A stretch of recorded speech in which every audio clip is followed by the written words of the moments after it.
Hello beginner dragons, this is Mr. Van, and today is going to be the beginning of the second month, and today we are going to talk about our new mental and physical goal, our warm-up, which you guys can do, or you guys can make up your own warm-up in case that you guys think that you need to work on other things, and then we are going to work on the second half of our form.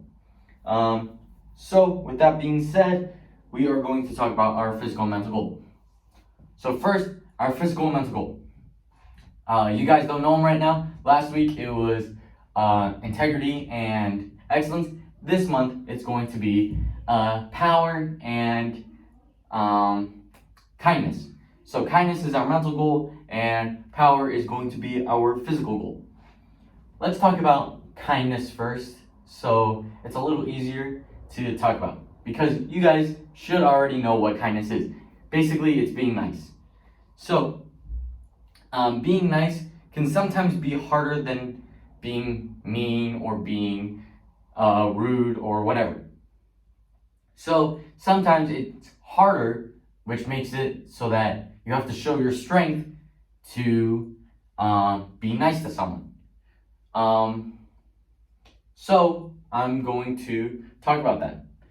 First, I'm going to give you an example, not from my life, but just a general example of kindness when you kind of don't want to be nice. So, let's say that you have someone you don't really like they took your candy or something like that. So, let's say that person did something really good, like they got 100 on a test when everyone else got a 70. Sometimes it would be easier to be like, they got lucky, or they cheated, or whatever. But if they didn't cheat, or if they didn't get lucky, and they knew everything that was on the test, it would be nice for you to tell them that they did a good job, and congratulate them. But a lot of people think just because they hate them, they can't do that. They can't say that they're happy for them, or they can't tell them that they're proud of them, or they can't tell them that they did a really good job. They think because I hate them, everything that I do, I can't be nice to them. Everything that that person does, I can't be nice to them. But that's not true. Sometimes you have to be nice to someone, even if you do hate them, because of what they did. And in that example, it would be nice for you to say congratulations or something like that. But a lot of people think that if they did that, it would show that they're weak and that they are not strong and they have to be nice. But that's not true at all. Kindness is more about strength because you're leaving yourself vulnerable and allowing them to see your nice side. And if you're vulnerable, you can get really hurt easily. But that shows your strength, that you trust people to not hurt you.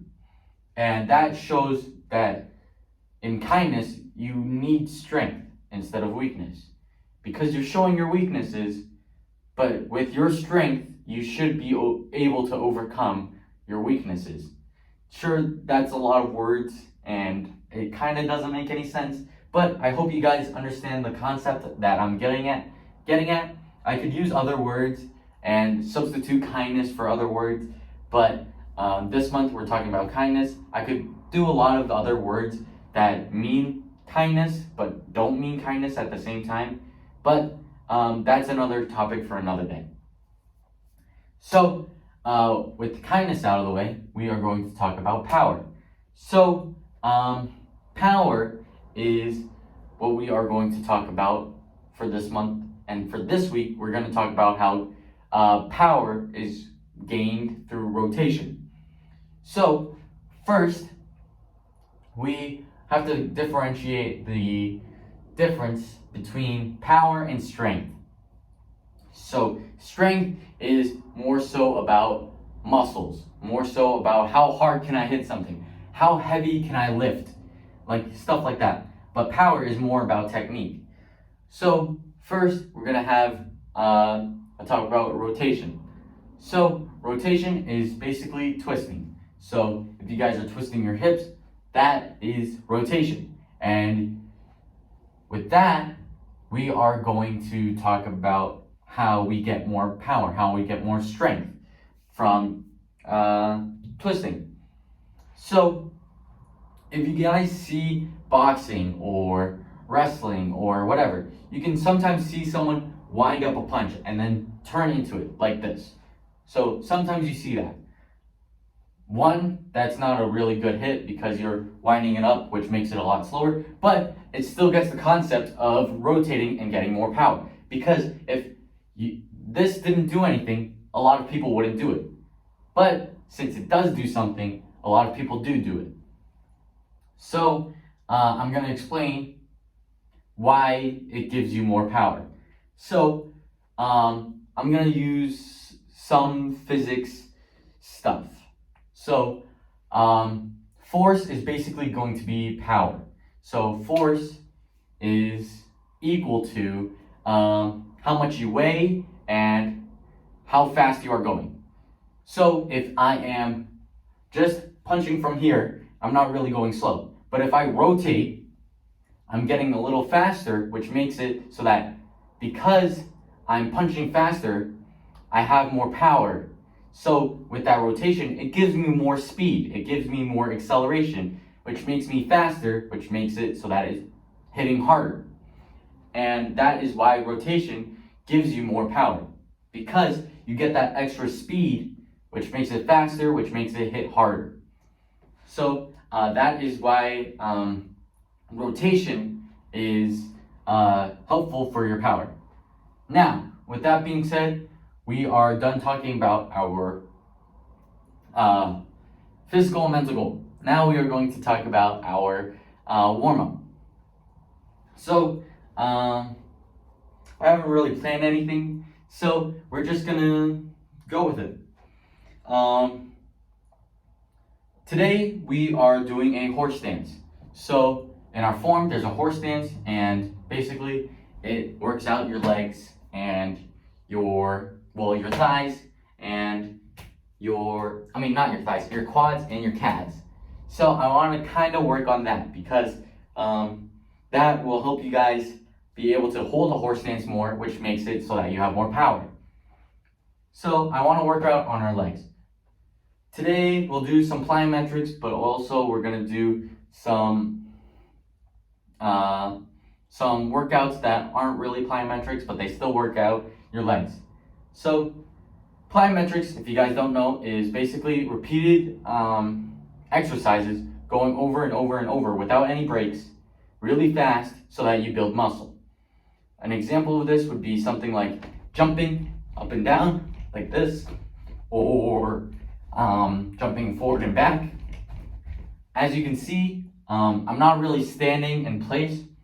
I'm jumping, and then once I land, I jump straight back up instead of jumping and then standing in place for a while and then jumping again. So this is what I want you guys to do. I want you guys to jump straight up 15 times. So it would go 1, 2, 3, 4, blah, blah, blah, 15. And then forward and back 15 times. So forward, back, that's 1. Forward, back, that's 2. Forward, back, that's 3. And so on and so forth. And then maybe we'll do side to side too. So side to side, 1, side, side, 2, side, side, 3, side, side, 4, blah, blah, blah, 15. And then we'll do calf raises. So this will help you guys jump higher. Also, it will have calf muscles, which means that when you guys push off the ground for something like a front kick or a side kick, you're going to have more power towards that, which we will explain next week with how we get power next week. But anyways, calf raises, if you guys don't know, it's basically jumping, but we never leave the ground. So we jump up to our toes or the balls of our feet, and then we go down. So that's 1, calf up, down, 2, up, down, 3, up, down, 4, blah, blah, blah, 15. And then we'll do a wall sit. So if you guys don't know what a wall sit is, I'm going to use this wall. I hope you can see. But basically, I'm going to sit as if there's a chair underneath me, and I'm holding my body weight here for, let's say, 30 seconds. So I'm going to sit, pretend there's a chair underneath me, and just sit for 30 seconds. If you guys want, you guys can do however many that you want. So if you think that 15 jumps up and down is pretty easy, you guys can do 30. If you guys feel like side to side, too easy, 30. If you feel like calf raises are too easy, there's too little, go to 30. And for the wall sits, that seems pretty short. If you guys feel like you guys have the muscles for it, you guys can sit for a minute. But trust me, it gets really hard. So if you guys can't do a minute, you guys can do 30 seconds, 45 seconds, however long that you feel like is challenging for you, but also not too hard, but also not too easy. You want that little golden spot. So I'm going to do that, and I will see you guys when I get back.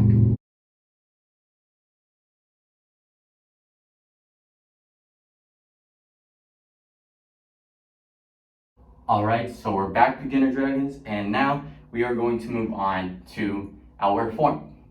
So first things first, we take a bow, courtesy.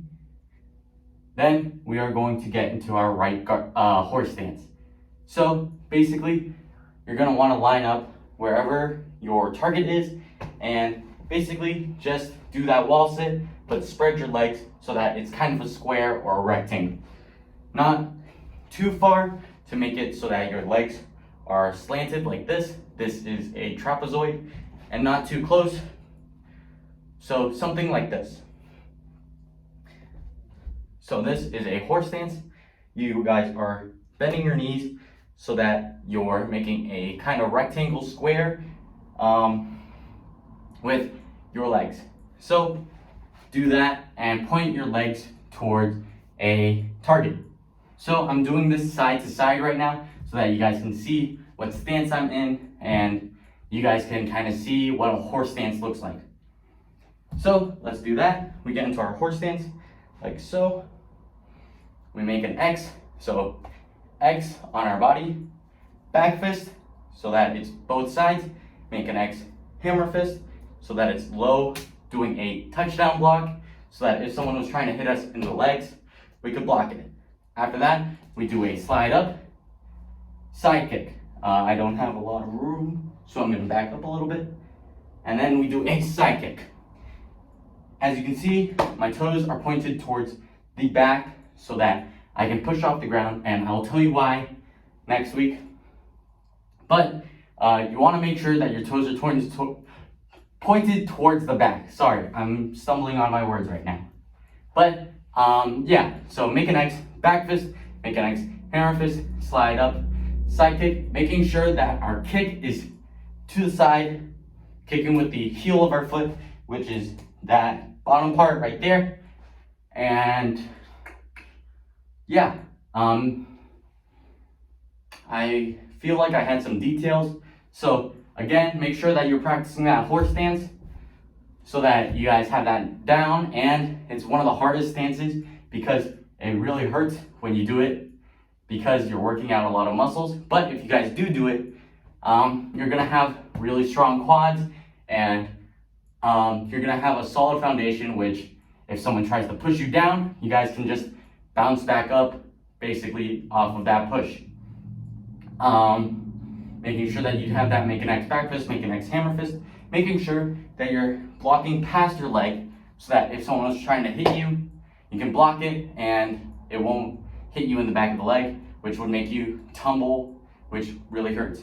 Slide up, side kick, making sure that you're hitting with your right leg, sliding forward, doing that kick with your right leg, and making sure that you're hitting with the bottom of your foot right here, which is the heel, pointing your toes towards the back, away from your target. And I think that's all I have for you guys today. I will see you guys next time.